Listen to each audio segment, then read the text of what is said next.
eximi hic articulus quis autor ipse non sum, et ideo non possum respondere in estas quaestiones, mihi legendum est in lingua anglica.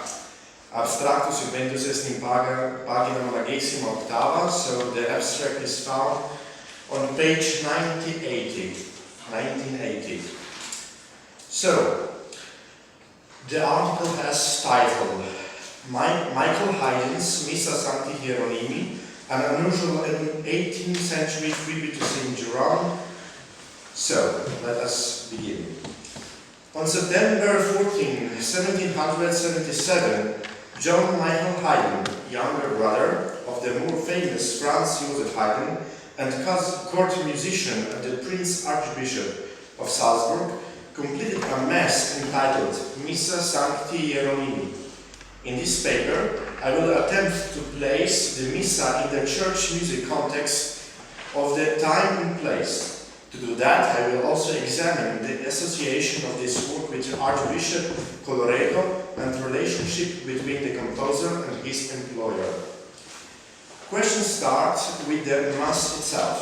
Since it's dedicated to Saint Jerome, it would appear that Haydn intended it to the honor the name day of his employee, Cort Hieronymus Joseph Franz de Paula Colloredo. That day was, of course, the feast day of Saint Jerome, September 30. The surviving Salzburg Hof calendar of the next year, so 1778, marks the Saint's Day and also notes September 3rd as the name day of the prince. Yet we have no record of a performance on that day. Instead, it was first performed on All Saints' Day, November 1st, 1777, under the direction of the composer. The scoring is quite unusual. It appears in none of Haydn's other liturgical music and is unique in the mass repertoire of the Salzburg court. Indeed, it is unknown in the whole body of Austrian masses of the late 18th century. The orchestra consists of a wind band, 4 oboes, 2 basons, 3 trombones, whose organ and basso continuo. There are no strings except for the cello and bass of the continuo. Its unconventional orchestra makes this mass difficult to classify liturgically. It lacks the trumpets and drums that were associated with Pallium fests, on which the archbishop would be the celebrant. Yet oboes also belonged to that type of occasion, especially the strong complements featured in that mass. While apparently little performed in the composer's lifetime, the Missa Sancti Hieronymi later became one of his most cited masses. It came to attention through the words of praise in a letter of November 1st, 1777, written to Wolfgang Amadeus Mozart by his father, Leopold. Leopold was himself a fine musician, and he could be at times a harsh critic. So his high opinion of Michael Haydn's music stands out. Galling in its oboe mass, he wrote, "The whole work pleased me extraordinarily well with the 6 oboes, 3 contrabasses and 2 basons. The entire ceremony lasted 1¼ hours. But to me that was too short, for it was really excellent composed. Everything proceeded well naturally. The figures, especially the Ad Vitam in the Credo and the Dona Nobis, then the Alleluia in the offertory, were really masterfully worked out. The themes were natural and not brought to an exaggerated modulation or sudden harmonic shift. Let us now listen the excerpt from the Mass. I will play the opening Kyrie as you listen.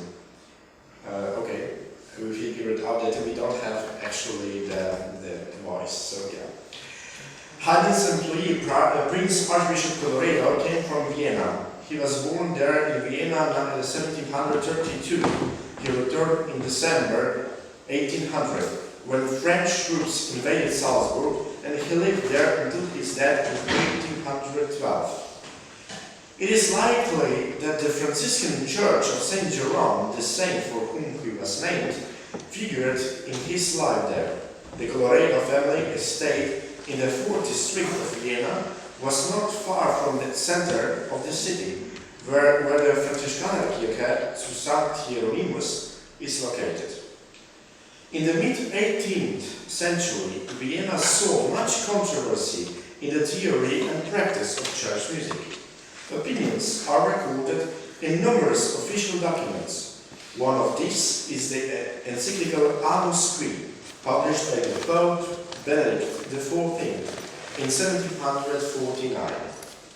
This Pope finds many faults with contemporary church music.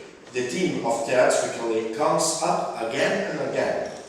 Music should be executed in such a way as not to appear profane, worldly, or theatrical. There must be a certain difference between ecclesiastical cant and theatrical melodies.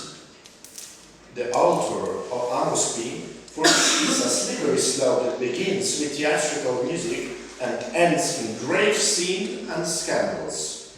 To illustrate, he cites a 16th century incident in the north Italian city of Lucca. Here, during the Holy Week, solemn concerts were held in church with numerous singers and all kinds of instruments. A great crowd of people ran into hear such concerts, which were only an occasion of grave scenes and scandals. 200 years later, the same scene replayed itself in Austrian churches, and now voices recite the same compliments. Music was indeed a prominent feature in worship in the Austrian Catholic Church around 1770s and 1780s, and Salzburg was no exception. Every church had its music, by today's standards, a lot of music. Moreover, Catholic worship extended beyond Sunday Mass to include daily Mass, as well as a great number of holidays and other liturgies.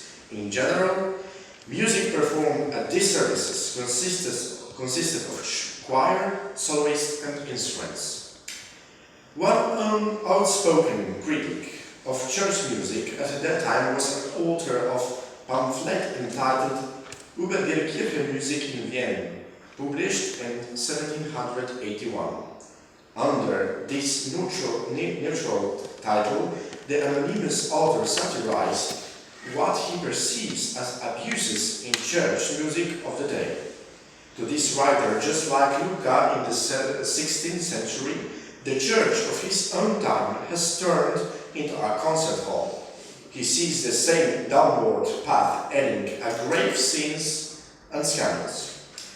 Here are the picture of paint. Catholic worshippers were being entertained by tunes from opera, marking entirely as sacred music.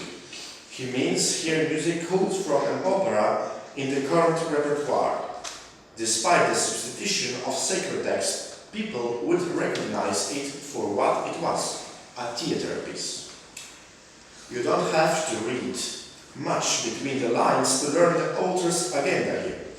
His goal was to promote the reforms of liturgy and church music instituted by Emperor Joseph II, the Emperor, motivated by Enlightenment ideals of simplicity, as well as his desire to reduce costs, issued in 1782 a Gottesdienstverordnung, the new order of worship, greatly reduced the number of services and severely limited the amount of music permitted in them. What Joseph ultimately wanted was to promote Normalgesang, that is the use of vernacular hymns sung by the congregation. In fact, his mother and co-ruler Empress Maria Theresia had in 1774 sponsored the publication of a German language hymnal, Allgemeines Gesangbuch. Other hymnals in German followed. So here was Michael Haydn and other church composers working in this simmering anti-music philosophy around him. The chief spokesman for the Emperor's reform program was Archbishop Colloredo, remembered today as autocratic employer of Mozart and Michael Haydn. In 1782, just 5 years after Haydn's Missa Sancti Hieronymi, Colloredo penned a lengthy personal letter to all clergymen under his ears. In it, he articulated his views on the current state of music in the Church. He speaks reverently of abuses, and as a remedy for those problems, he prescribes congregational hymns. Next to the Bible, good church hymns in the mother tongue are one of the most excellent means of making public worship identifying and conducive to the awakening of religious feeling. He too brings up the old bugbear theatrical music. He writes,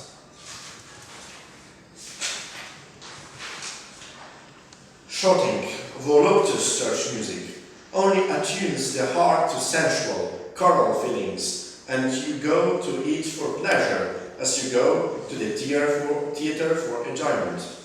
To bolster his position, he quotes from St. Jerome, "We should not sing to God, the Lord, with the voices, but rather with the heart, not by the art of the throat and mouth by which we get accustomed to mellow, doleful tones of tragedy, so that we hear in church nothing but enchanting voices and theatrical songs. Rather, we sing in fear of the Lord, in edification, in the knowledge of the Lord.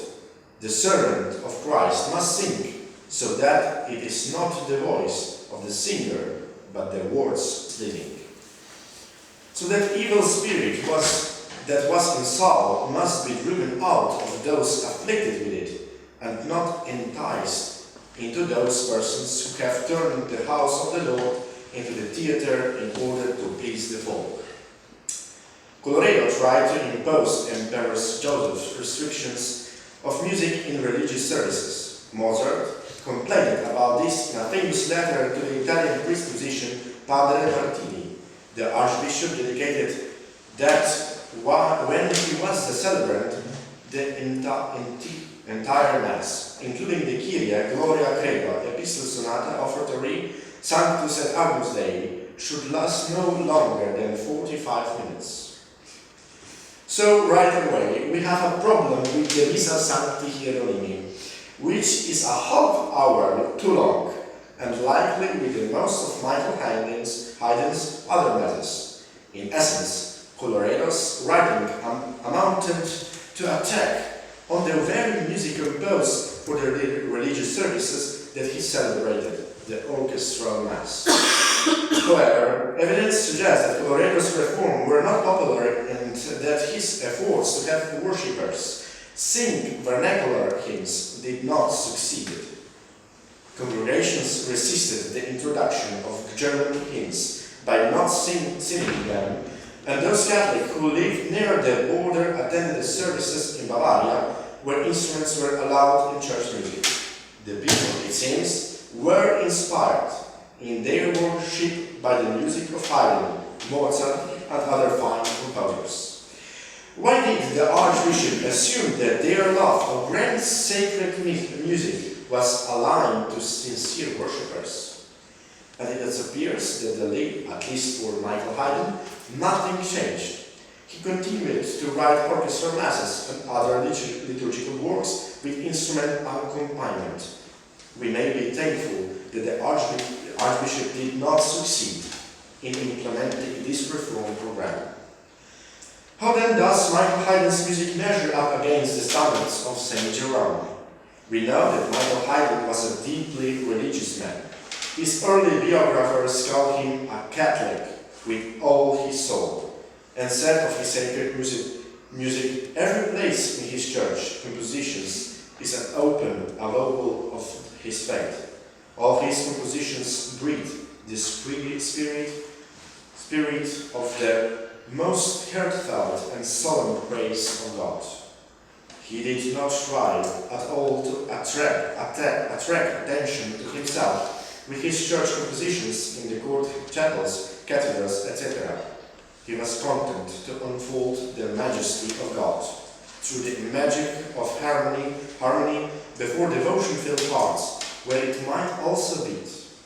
Moreover, Haydn was careful to set liturgical texts that would express exactly the mood and meaning of the words. Knowing that we know about Haydn's spirit and character, we must conclude that this music does indeed fulfill Durand's prescription. It does sing from the heart, in the knowledge of the Lord. You have to believe that Saint Durand, up in heaven, must be pleased with the music dedication to him. Further, I propose that Haydn wrote his Mass to honor Saint Durand himself.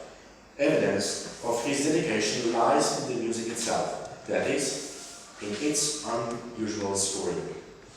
The effect of a wide band orchestra without strings sounds chord barons with strength, traits that could well symbolize the character and life of Saint Durand. Thus, although Haydn wrote the Missa Sancti Hieronymi as the servant of his temporal employer, in his mind he meant it to honor a 4th century saint. Let us end with more from the Saint Durand Mass. Here is a conclusion from the Gloria, including a magnificent figure of Cum Sancto Spirito, Mozart called Michael Haydn a superlative master of counterpoint. Certainly, we hear the mastery of this splendid figure. Thank you.